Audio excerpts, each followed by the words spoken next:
You were saying, sorry? Yes. Did John need any help with anything? You can definitely Start? Yep, you can go ahead and get started. Okay. Oh, it's one of the moderators. Okay. For the session. Yeah. So I'm here with you today. Thank you for attending. I'm going to talk to you about my project called Literacy, or Literacy, if we rather quick, and how I am raising awareness to this problem of plastic pollution all over the world now, and how I got here. Okay, so I don't know if this is interfering with your view. Probably it is. Can you put that link to your page in the chat box? What link? So later, I can do it. I'll do it, Manuel. Link to the literacy page. I'll put that. Oh, okay. Thank you. From this side. Yeah. I will keep this probably here. I don't know if it moves or not. So here we go. Now, you know, I'm from Portugal. I'm an MIT expert, Skype master teacher, etc. And I'm also a eTwinner, which is a European thing. eTwinning is a platform for schools in Europe, and we can register for free, pretty much like Microsoft Education Community, and we can develop projects together with other European schools. I've been a member since 2010, and I've won some prizes at the national level and also won a European prize, and I'm a music teacher. So why is a music teacher doing all this? I hope I will answer your question. I live in a seaside town called Espinho, it means thorn, and I carry out many projects with my own students. You see them all here. We were playing a musical piece we wrote together and played with plastic stuff, as you see here. From another project. So these are the projects I've developed related to the ocean. One of them was a voyage of sea discovery. It had to do with how coastal towns relate, coastal people relate to the ocean. This one was all about, like, everything we did was with or about plastic. I learned quite a few things on this project, and last year I carried out this one, literacy, and this is probably the most important one so far, but all of these projects contributed to where I am today. In between all this, I discovered Skype in the classroom. I started very small because my son went to study to London around the time, and I had to communicate with him. So I discovered Skype. And then I felt comfortable to use it in my own classroom. And I found this. Back then, Skype was an independent company. Now it belongs to Microsoft. And I found this, I don't know, this expert talk with Fabian Cousteau. So I applied and I got selected to be able to talk to him for 30 minutes. He made us a tour where he was living underwater, by the way, to beat his grandfather's record for 30 days. It was a very, very pleasant conversation for free. And I immediately fall in love with this Skype in the classroom thing. Now I'm a fan, completely, totally fan. I've done many different conversations, expert talks, virtual field trips. As you can see, the Arctic, Céline Cousteau, Fabian's sister, about the Amazon. She's leading a project about that. We invited our zoo, a very good conversation as well about the animals, all sorts of experts talking to us about different animals, how we have to protect them, ocean acidification, the corals, sharks again, fossil museum, very good one too. We learned about the impact or the importance of the wetlands. I had a tour about over the River Nile with my friend from Egypt, Zoir, I think we say it like that. And this one was our last one, about the endemic species of Galapagos. Very, very interesting one too. So we have fun, but this doesn't mean we don't have to do the things the old-fashioned way. We can invite experts to our own classroom too. So one thing doesn't mean we have to skip the other. This is the Oceanarium leading session school about microplastics. And that was the first time I heard about microplastics. And you see here our students going on a field trip too.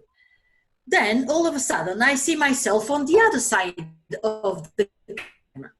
Now I'm leading my own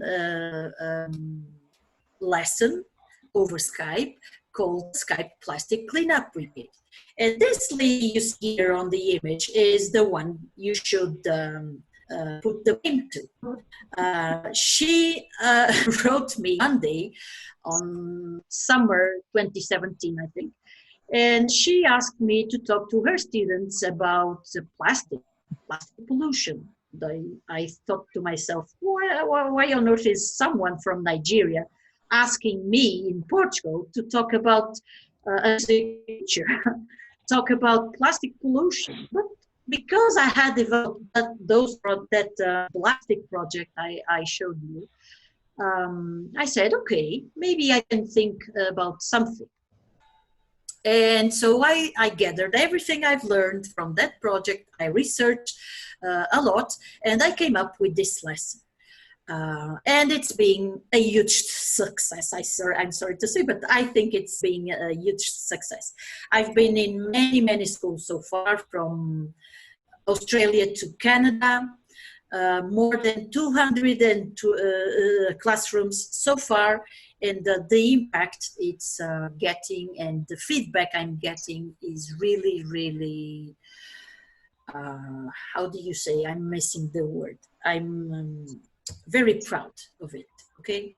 And now I'm getting the return. Teachers come to me and they share what they've been doing after the lesson, how this lesson has inspired students. And when I see their involvement and engagement to this, I invite them to my team. I will tell you later. There are just some of the teachers that I'm collaborating with, amazing teachers like Stormy Daniels, you see here on this chat too. That's my kids. Yeah. I have to mention this every time I speak about this because it's really amazing. These kids you see there are just six then, and they were chatting with me after the lesson. We had another session just for them to ask questions and to debate with me how they should do a movie presentation. They were applying for a competition, and you should have seen it. They looked like grown-ups, you know. I was not talking with 6-year-olds. I was talking with someone like me, adults. You see, very, very, very interesting. So I have to mention this all the time. And they won, by the way. Yes. That competition. Right. Yeah, it was amazing. So my lesson, I go through the impact, what is plastic pollution and how it's impacting the world, especially the ocean and marine animals. And I also talk about I give some ideas on how we can help, what we can do to help. Little actions is my thing. Little actions do matter. Of course, I understand that we can't solve the entire problem only by this, but It's a way of starting and getting people involved. Otherwise, they will fall apart. If they see this daunting project, this daunting situation we are in, they can be afraid of doing something.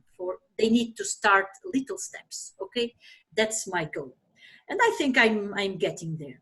And now, sometimes we finish the lesson when we have time with a Kahoot game, just to refresh the ideas that were mentioned on the lesson. And it's a fun way, okay, of having students engage with the lesson. In the end, we also I always finish by asking teachers to share what they do after, okay? It's very important, this step, because I think is probably one of our greatest powers. By sharing, we can be inspiring others to do the same, or to do better. We don't know. I have several tools where we can do that. We see Flipgrid, you see Padlet here. I invite teachers and their classes to share photos or to share actions they are doing afterwards, some artwork or some other creative idea they get on how to reuse plastic, etc. So I have plenty of tools to teachers to choose from. I also have many different presentations according to the age group I'm talking to, okay? I adapt my talk to different age groups. I've learned this from day one, lesson one, to now. So I'm always trying to improve what I do and what I'm trying to provide teachers. Now I'm also on social media. I think it's also very important to have this presence on social media. I first created this group on Facebook. We are sharing news, we are sharing ideas on how to reuse plastic and how to avoid plastic or live without plastic. I'm not a fundamentalist, by the way. I'm not like those zero waste people. I think it's very difficult to accomplish that. It's possible if they manage, okay, but for me, it would be a bit hard. But I agree, we have to reduce the amount of plastic we are using. So from time to time, we also share ideas on how to do that. And then I created this account on Twitter called Literacy, which is the name of the project. And since then, I think I've been reaching more and more people. And our thing is raising awareness, our slogan, changing behavior. I think it's very important for people to know. Otherwise, they won't change. No one will change a finger unless they believe what they are doing is wrong. Okay, that's why I think education has a very important role on this regard. We have to educate our students, their parents, our communities about this problem. Otherwise, we won't get anywhere. That's why social media are so important. In order not to feel so alone, I decided last summer, I decided to create the literacy chats. So we gathered on different times to talk about what we've been doing. So teachers, some decided to share their situation, like you see here in Bangladesh. They have a very serious situation regarding plastic pollution. You see here, this is from Thailand, this teacher, I love her. She's Patcharin from Thailand. She has many ideas on how to reuse and repurpose plastic. You see on the other side, this is a science teacher and other teachers, very engaged ones. This is from Canada, Bernadine. You see here Bangladesh, you see here Thailand too, and this is India. some ideas they are doing there. So they shared, and we shared ideas on what we could do and what we could do better with our own students and in our own communities. And now we are here. Literacy 200 was a celebration. We had the other day. And luckily, that week, I reached the lesson number 200. And it was great fun. We were just celebrating and talking about this problem and what we could do. I had some ideas. They gave me, these teachers you see here, they gave me some ideas on what we could do. I came up with some others, and I will talk to them again in a few weeks, 1 week or two. I will try to meet them again. So when we don't have Skype working, we can use other tools like Zoom, for instance. This one was gathered in Zoom. We were celebrating Skype lesson, but we were using Zoom. A bit awkward, but yeah, better to use this one rather than none. So we met anyway. And so just to recap what I've been saying from this project, eTwinning project, it's a European, I say again, these projects, other schools about plastic or about the dangers of plastic pollution, like this one, we get to other people get to learn too. So we have this other platform called Adobe Connect that comes with the eTwinning projects. I can't tell you how it works outside. I think we have to pay if we are not a member of this community, but I'm not sure. There are little tools we can use with our students. You can watch this movie of all the activities we did in this literacy project with our own students. And now I'm here.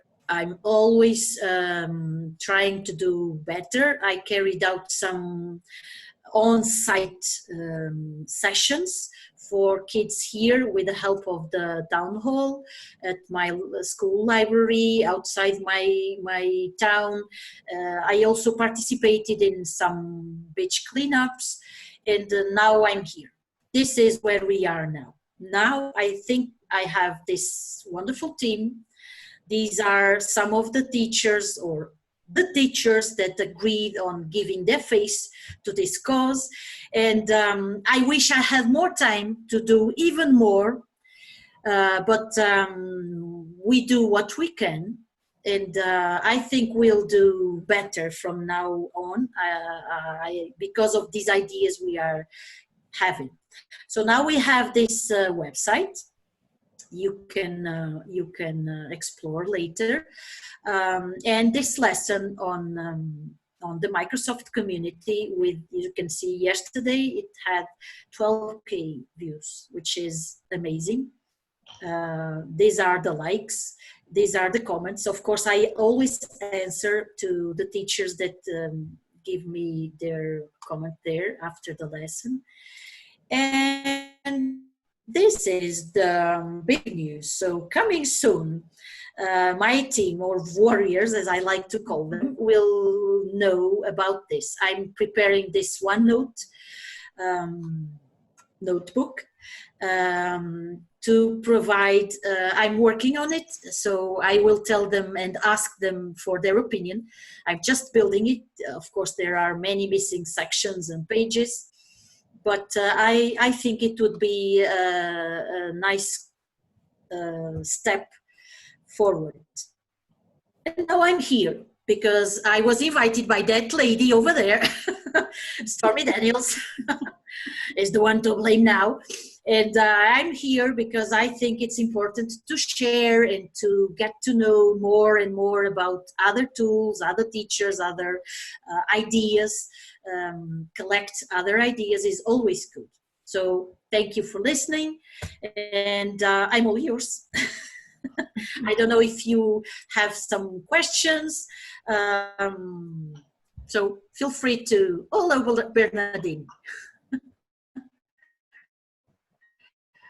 So feel free to unmute your screen, ask me whatever you want to ask, or yeah, the power of collaboration, true.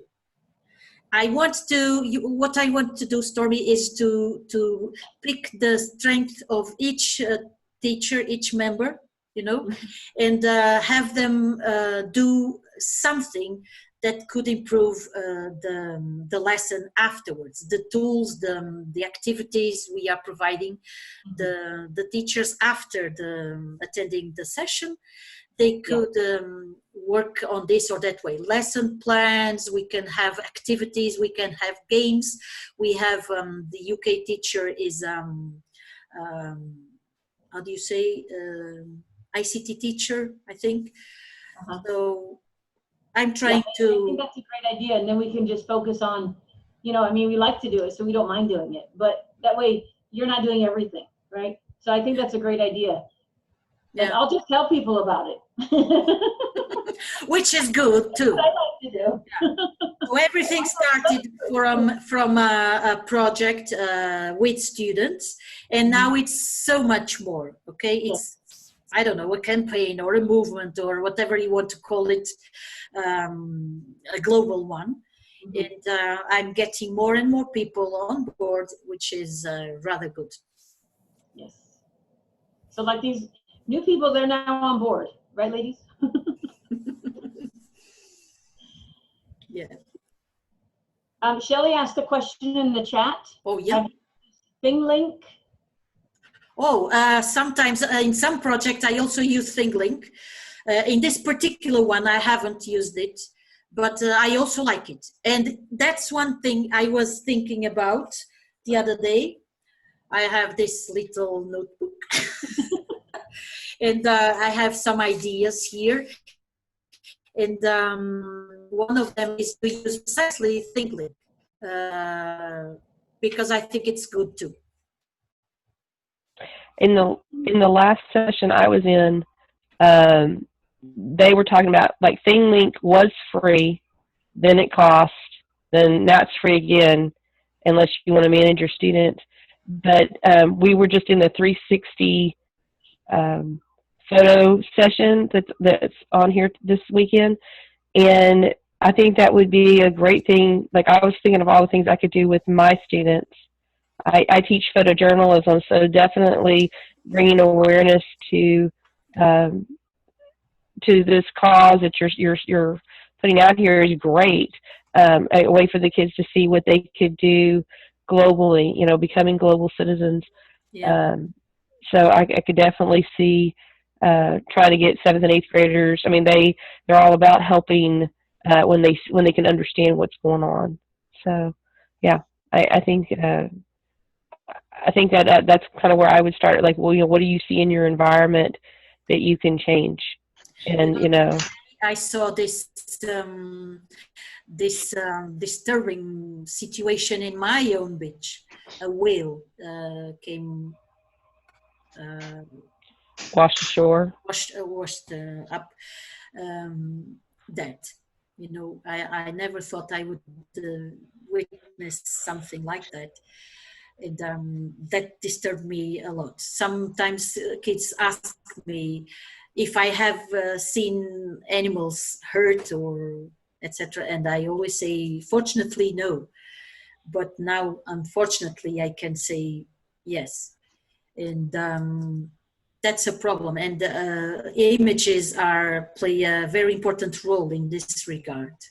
So it would be a very, very good contribution if you decide to step up. I'm close enough. Stormy's not, but I'm close enough to the Gulf of Mexico that you know, we do beach cleanups and on the Gulf of Mexico near Galveston, Texas, and it's a shame. Like next week for the 4th of July, there will be so much firecracker waste everywhere on the beaches. You know, and it's sad to see how much trash, even when there's barrels, they don't put the trash in the barrel. So when the high tide comes up, it just takes whatever's on the beach. Yeah, that's very sad. That's why we have also to demand our governors, our governments, our politicians, our manufacturers, everyone, to also be on our side, because we don't want to have so much plastic in the world in the first place, you know. But that's a struggle. But we have to demand. Ultimately, we are the voters, so they have to listen to us, I think. You know, so maybe they should start now. Yeah. I was on a summit, a National Geographic summit, the other day in a town nearby, and we had this National Geographic photographer here, and he showed us some beautiful photos he took over the years. And now he's getting more and more concentrated in plastic, unfortunately, which is very, very sad. So I had to do something about this, and I looked to myself, and I thought, what are my strengths, you know? And because I like this technology thing, I like Skype, I like talking, I like developing projects with students. So I'm here. And I think this is pretty much what each and every one of us should do. We have to look what we are good at and do it. So Shelley, we have done some photo collecting. I believe Manuela has a Padlet. Yeah. That we've added pictures to, you know, around the world. And then I created my class created Control-C, Control-V with ArcGIS, Control-V, sorry, talking to the computer. We've created a survey that you use just with your phone, and I put the link there. And you can just hunt for plastic, right? And this year my students they get wiser every year, so they said, well, yes, there's a lot of plastic trash, but when we take them on a walk and they look at everything made out of plastic, their fear is that the plastic we're using has nowhere to go. Where are we going to throw this plastic? The ocean's full, you know, and so they're thinking forward to, wow, you know, and so they're making connections. But anyways, that survey that they made is in ArcGIS. It's survey 123 ArcGIS, and I think we have an ArcGIS Twitter chat coming up or something, but it's free in the United States for educators. You make surveys, and then you just use your phone and you collect the survey with a photo, and through metadata, this high technology stuff, it tags where the photo is, and then it goes on a global map. So through that survey that I shared, we have a map of pictures of trash from, you know, from University of Texas at El Paso professors to, you know, Manuela, and everywhere in the world, we're starting to populate our map. So there's a link where you can add some trash or plastic. It's just a plastic hunt. You take a picture of the plastic, and then you say, is it in use or is it trash? And then it automatically does the rest. That's cool. Yeah, with talking about photography, you know, everywhere you are, when you have that phone on, even if you think you're not doing your location, the metadata inside of the picture tells the latitude and longitude of where you were standing when the picture was taken. Mm-hmm. Yeah. So, I mean, that's really cool that they could do this, because then you'll be able to track kind of where you're seeing high populations of this trash or plastic out in the environment. Yeah, there's another tool, quite cool, I think. It's called the Photo Bubble. I don't know the exact address, but it's photo with F. Photo Bubble. Oops, sorry. Photo Bubble. I don't know if it is .com or something. I'm not sure. So basically, you upload a photo, and then you can talk and record a synthesis or sing or whatever you want to do about that picture, you know. And it's really, really cool that this tool, also very interesting. Hi guys.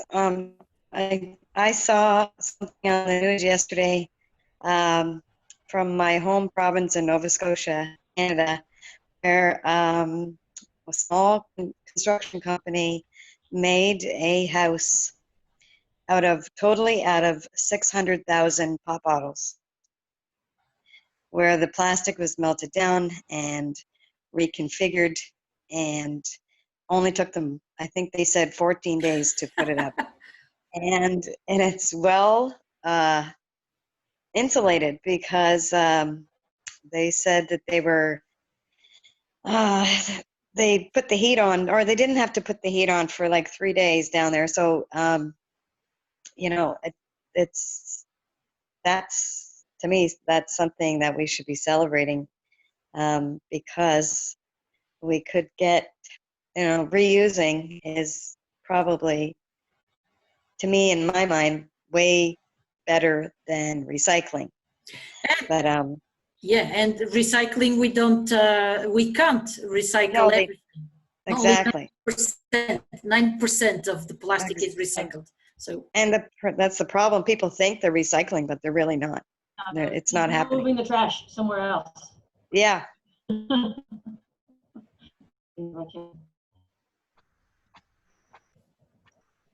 we just moved the 3D printing, I thought about that also. It's better to use 3D, the thread, right? The thread. Of recycled plastic. It would be a nice idea, but I know that those machines, they can print with a different thing without being not plastic. There was somebody that made like a house with a 3D printer using concrete, and I saw it online. It was the weirdest, coolest thing I've ever seen. But you know, that's why I put that in there, and I don't think it necessarily worded the way I was thinking. Was like, if you're talking about all of those bottles, and you know, I can remember as a kid when plastic water bottles came out, and everybody was like, "You don't need a plastic water bottle. You have a water hose out in your yard," and we weren't allowed to come in the house and get water. You just went and turned on the water hose outside and got a drink. And now it's so prevalent everywhere you go. Everywhere you go, there's now water bottles. You know, our school looked into getting the water fountains at the you can go fill your water bottle up. Yeah. Because a lot of the kids are walking around with those portable bottles instead of the plastic ones, and so I've seen some schools do that. Our school hasn't done it yet, but I think that's definitely something to look at. I mean, they're expensive, but in the long run, it's better to pay. It's upfront, it's expensive, but in the long run, it pays off. Yeah, our school has, and our school next year, I guess, is banning all single plastic use, and Canada is banning it in 2021. Really?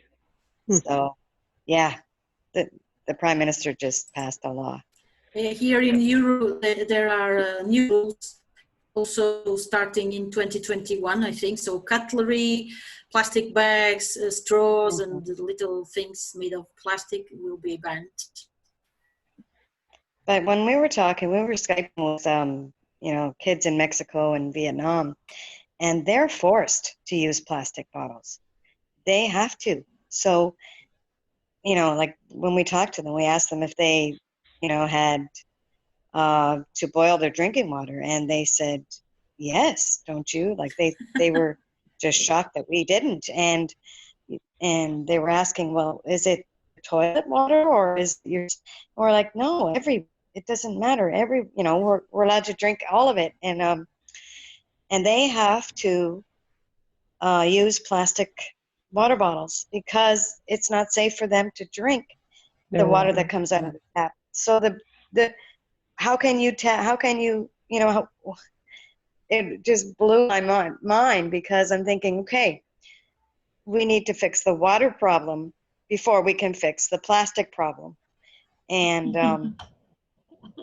you know, We start. it just kind of depressed me a little bit. I'm like, okay, I don't know how we're going to, how this is going to happen, but. And they have also another problem, at least in Asia, with the recycling process. They don't have recycling anywhere. So that's another problem. And most people use the rivers as a dumpster. They just throw away their trash there. And that's also another problem. And our countries, Europe and the US, I know, they are shipping our plastic waste to those countries. Yes. It's insane. So now that China is banning, that doesn't want our trash anymore, we have a problem. So some countries asked Malaysia or other countries to get our trash, but they are also saying no, which will make us rethink on this insane use of plastic. That's the real attitude with our own plastic in the first place. And all this, in my opinion, began because of the money. It's money. It is a good invention, as you all know. Plastic led to many, many improvements. But now the way we're standing is all about money. They just want to earn money. That's why it's cheap, as you know. So they want to put more and more stuff made of plastic every day in the market.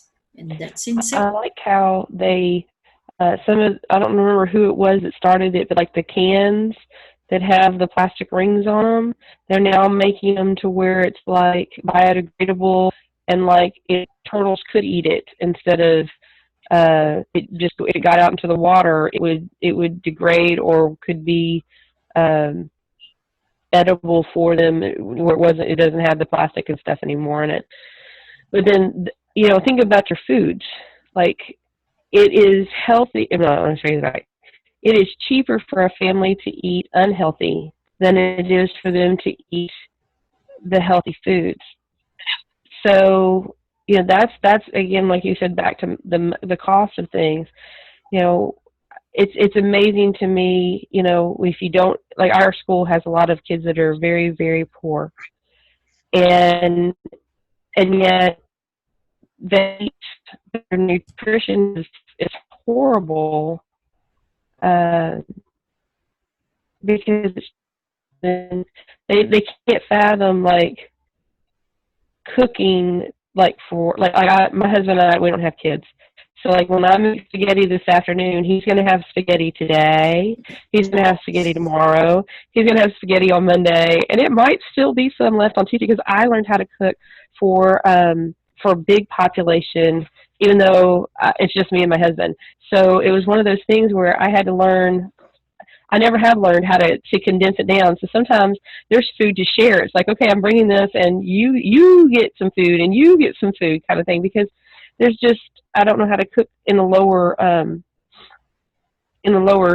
size. But then I think about the kids that's families, they have no concept of that. It's like, and then if they have money, they spend it. Like I don't know if you have Takis, Manuela, where we are, but like this chip is coated in this like chemical, and the kids want to eat it.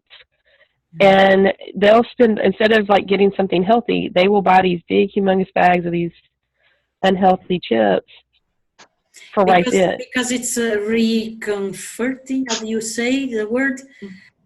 They satisfying, comforting. Yeah. Comforting, yes, it's comforting for them to have that, and so they feel good in spite of not being good, healthy.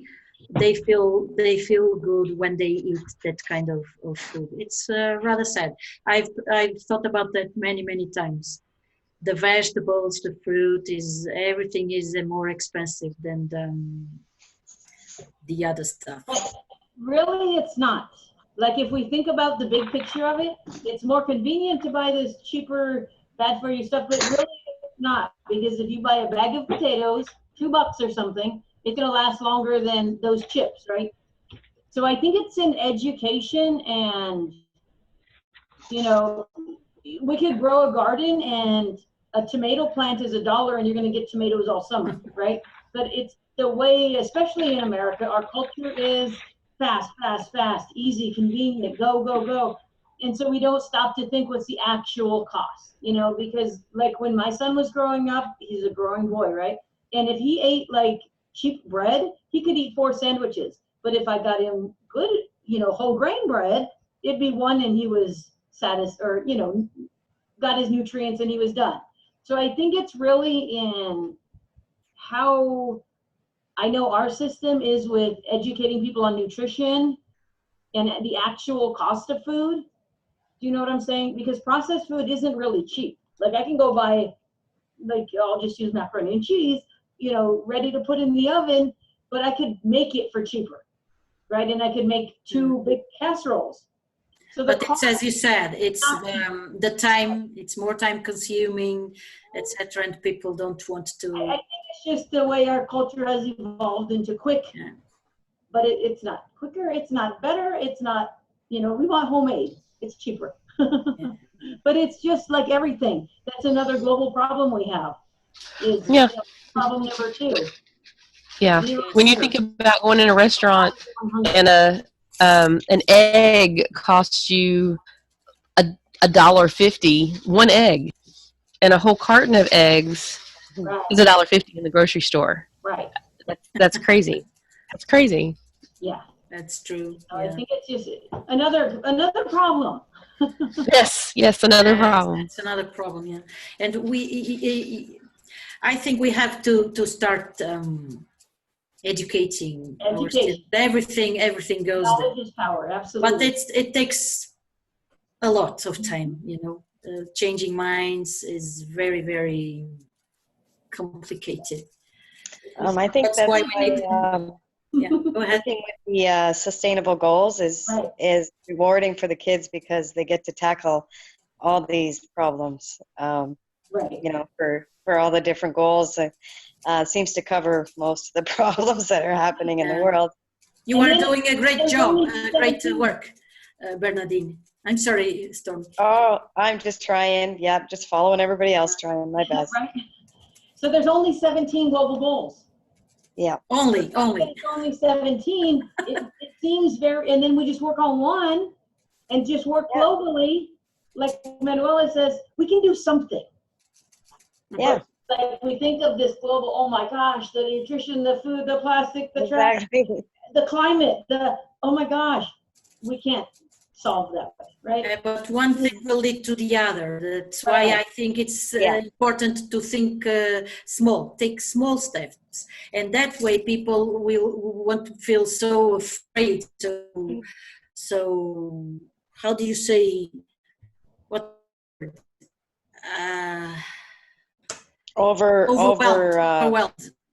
Overwhelmed with everything. So if we take small steps, as we're saying, it's important. That's my goal.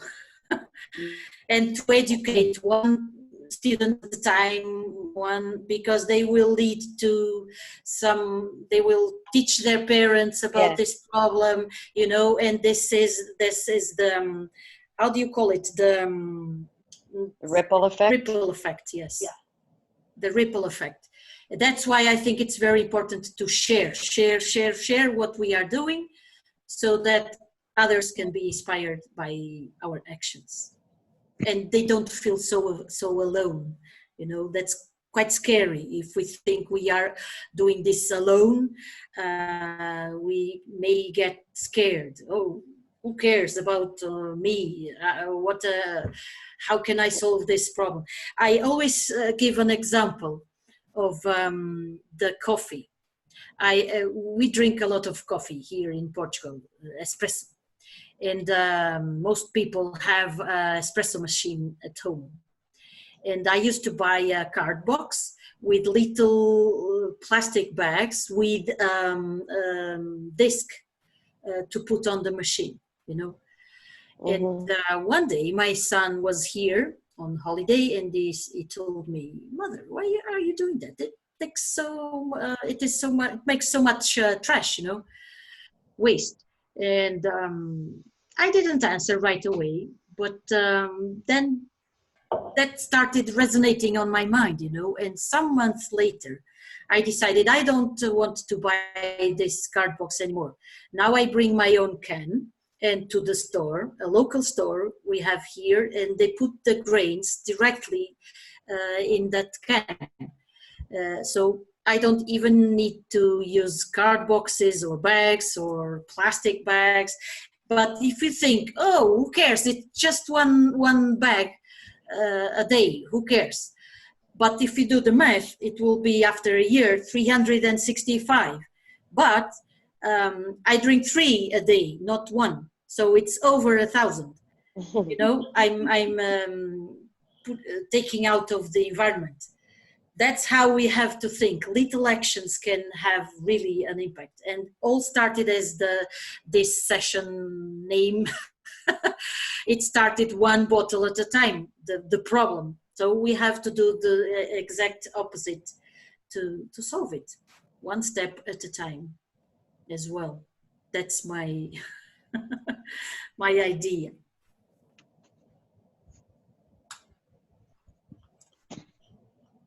Thank you so much for sharing. I can't wait to go back and kind of look through the links that you shared and look at this and think about how I can incorporate this into my classes this fall. I think it's a great opportunity to really make students more globally aware of, you know, your actions. For every action, there's a reaction. You know, for every cause, there's an effect. Yeah. Here in Europe, we have this teenager called Greta. She's from Sweden. And she started every Friday. She is in front of the Swedish parliament on strike. She skips school and she goes there, and she just sits there in front of the parliament until they release some laws against climate change, you know, to help solve this problem. And everybody was mocking her, and what are you doing? Why are you doing that? It will have no impact at all, etc.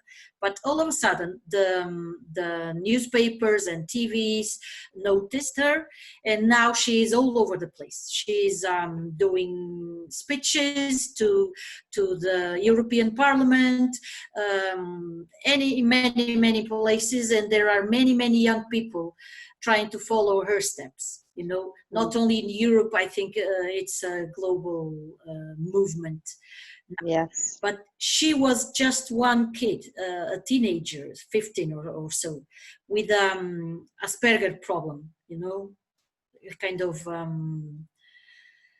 how do you call it?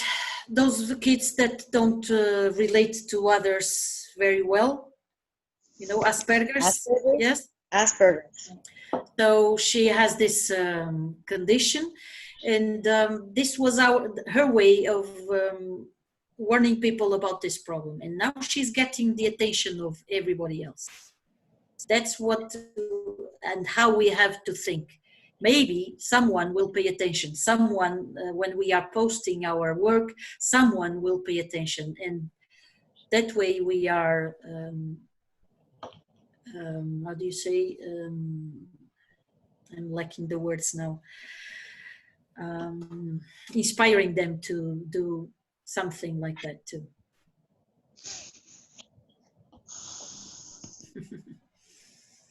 I think we have reached our time. I don't know if or not. So we had a good conversation. Yeah. Yes. I like it. I don't know if you were here, Bernadine, from the beginning or not, because I was not able to see who was in or not. And one of these days, I will contact you guys for a meeting. I would like to share some ideas I had and some of the ideas you had, and discuss the next step. Okay. Okay. Sounds good. Thank you so much for being here today, and let's keep in touch. Thank you very much. Thanks, Mama. Shelley, are you on Twitter? I am. I'll Okay, type it so- over here in the Zelle thing. Great. So if you go to Literate C there, you'll be able to connect with all of us, and we'll keep sharing stuff with you. Cool. Thank you very Okay. much. Okay. So have a good afternoon or day, you too. night, whatever time it is, wherever you are. Thank you so much. All right.